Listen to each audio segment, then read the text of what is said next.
بندہ متقی کیسے بنے؟ تقوی کا حصول کیسے ممکن ہے؟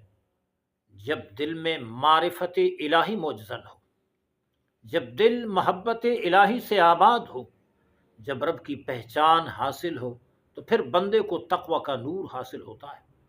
اور جب تقوی مل جائے اور تقوی کا نور حاصل ہو جائے، پھر آنکھیں اللہ کی یاد میں چھلک پڑتی ہیں، دل میں سوز و گداز کی کیفیت پیدا ہو جاتی ہے۔ پھر راتوں کو بستر پہ سونے سے مزہ نہیں، بلکہ جاگ کر تڑپنے، پھڑکنے، رونے، سجدہ کرنے میں لطف اور مزہ آتا ہے۔ پھر بندہ گناہ کے قریب نہیں جاتا، پھر عبادت کی لذت حاصل ہوتی ہے۔ رب نے فرمایا انما یتقبل اللہ من المتقین، اللہ پاک پرہیزگاروں سے قبول فرماتا ہے۔ وہ جو عبادت کرتا ہے جیسے تیر نشانے پہ لگتا ہے، اس کی عبادت بارگاہ رب میں قبولیت تک سیدھی جا پہنچتی